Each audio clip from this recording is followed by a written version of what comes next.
It's a little bit late. I'm working actually on this vlog. I just want to get a few more things down on paper. Once you systematize the process of getting a video done, of getting one unit of the thing done that you need to get done per week, it's really just wherever you can, maximizing your time so that you can get there. I work a creative job.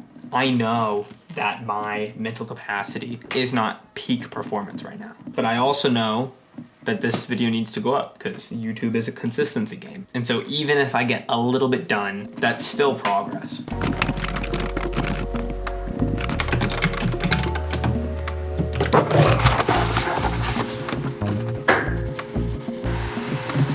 I like to read. It's relaxing, it feels productive, but it doesn't feel like a strain on me. I wanna make a pretty important point with this. Incorporating this, what I'm trying to build, this personal brand, with something like reading, filming myself reading, talking about what I read, is a really great way, and it's strategic on my part, to keep this fresh. You have to pick something that's sustainable. If you do it right, what that involves is attaching the process of building your brand with other things that you enjoy. The reason I stopped making those talking head videos is because it wasn't sustainable, because I didn't like it. The personal brand is about you. You are the brand. And what I read, what I like to do in my life is part of me. So incorporate the process of building your brand and attach it to stuff that you like to do. Keep it sustainable, keep it loose, keep it fun.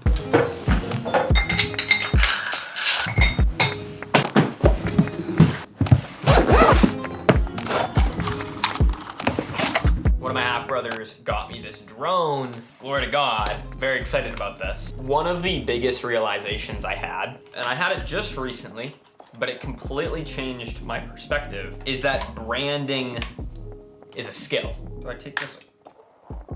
I think that was supposed to come off. And there are few people at making brands as notable as Casey Neistat. Casey Neistat is one of, if not my biggest inspirations when it comes to making YouTube videos, when it comes to making films for myself. And it's super cool because Casey uses drone footage as a transition in pretty much all of his videos. Getting one kind of feels like a nod to him. But the realization that branding is a skill actually changed everything for me because I was feeling really discouraged. I've had a channel for 4 years, and before that I had a channel for a couple of years, and I had been uploading and pretty much no traction. I was hoping to be monetized like 2 years ago. But looking back on it, it was because I was making the same mistake for 4 years in a row, or the same handful of mistakes. One of them being I wasn't consistent up until about 14 weeks ago. Long story short, about 14 weeks ago, I decided I was going to be consistent regardless. The reason it was so hard for me to stay consistent was because in reality, I was kind of intimidated of building a brand. The biggest thing that has stopped me from taking action is a lack of clarity. And even if I have a tiny bit of ambiguity in the plans that I have to do something, it can dramatically delay how long it takes me to start something, which can be quickly and swiftly dealt with through gaining clarity on it. And that's what was happening with branding. It's like, build a brand, what does that even mean? But taking a step back, I was like, this is a skill. It is just a batch of skills. Branding, when it comes to YouTube, is just a bucket of your intentional filmmaking style and the fonts that you use and the color palette that you choose to use and the tone of your videos and the mission that you have.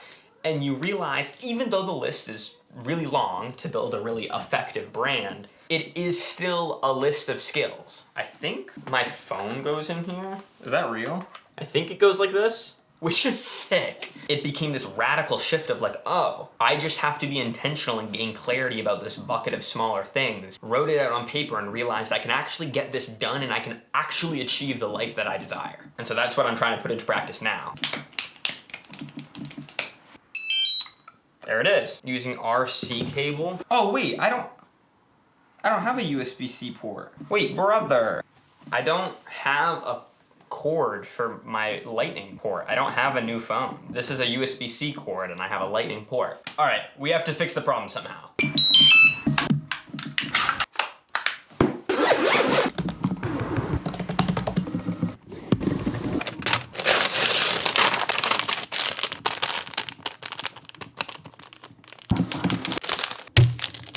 Okay, we're back.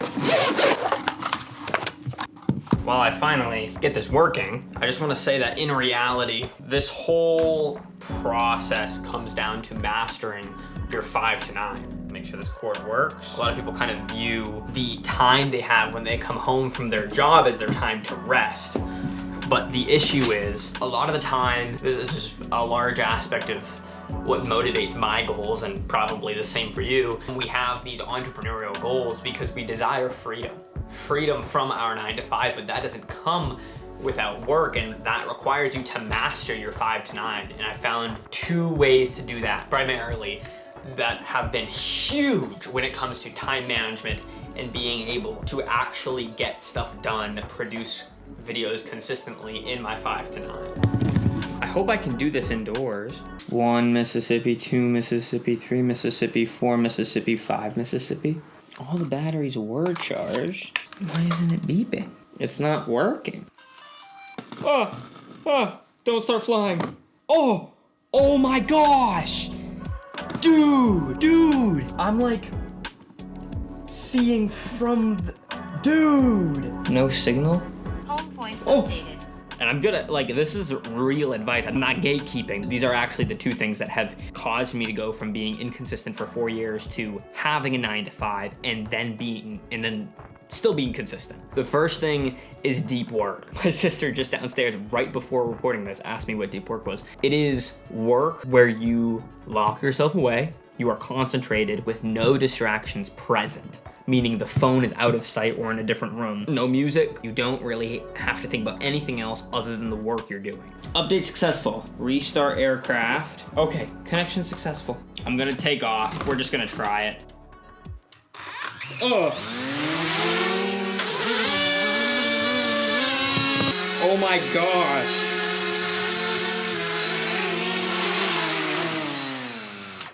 Wow.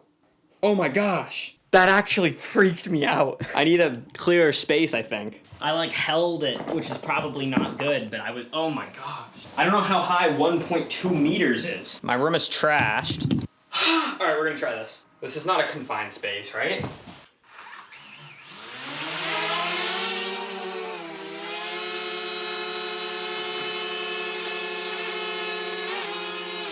So this is up and down. This rotates. Oh! Oh my god!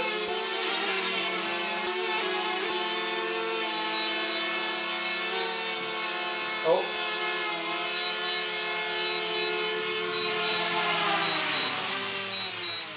That's so sick! Dude, I'm gonna be Casey Neistat! That's sick, dude! That's so cool. I can imagine in the middle of your room is probably not the most ideal place to be flying a drone. But it was sick. Look at this guy, dude. Should we name him? So worth it. That is actually so cool. Come on, that's pretty sick. It's super fun to like, not only have new gear, but also like, get to have fun again, you know? Get to experiment. I love that. One thing that people don't consider is, if you are working and you see your phone light up, but you don't even read the notification, you just see your phone light up at all, it takes you another 15 minutes to get back into the focus that you were in, to get back into any sort of deep focus. That means if we're honest and we really take a step back, most of us are literally never focused deeply. And the return on deep focus, even from what I found working in a creative career, especially for creative work or entrepreneurial work, is not just like double, but it's like 10xing your output. Finagle this out, dude. Setting aside time and being intentional about having moments where you are working without any distractions present is not just something good to do, but it is literally necessary. Then I usually get a nice iced coffee, that's my stimulant of choice, and I lock in. It's really what has enabled me to even be lazy in my week and still get what I need to get done. The second aspect of mastering your 5 to 9 is systems. And now pretty much everybody nowadays has read Atomic Habits.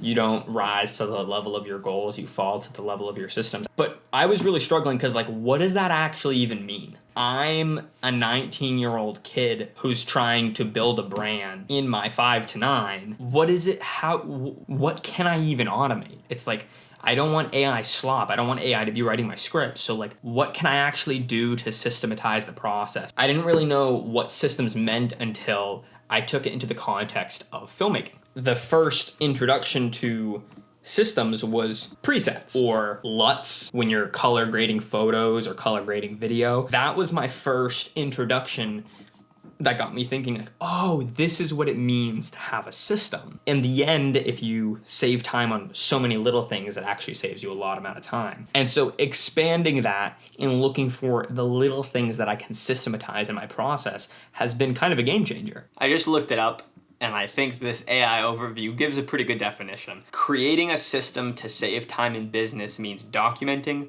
automating, or delegating repetitive tasks to transition from manual, personalized effort to efficient, consistent, and scalable operations. And so finding little ways to document what you're learning, to document the progress that you're making, to automate the process that you're making, like it comes to LUTs or presets, delegating the things you're doing, architecting your 5 to 9 in a way where you have systems that are there to support you is huge. And that's gonna be the difference from becoming a little bit better over time to rapidly improving. Master your 5 to 9. That's enough. If you want to hear more about that, let me know. I really have a lot to say about this, and it makes me really excited, and this is something that I'm still trying to figure out, but I just want to document, what's going on. Thank you for watching, and I will see you in the next video.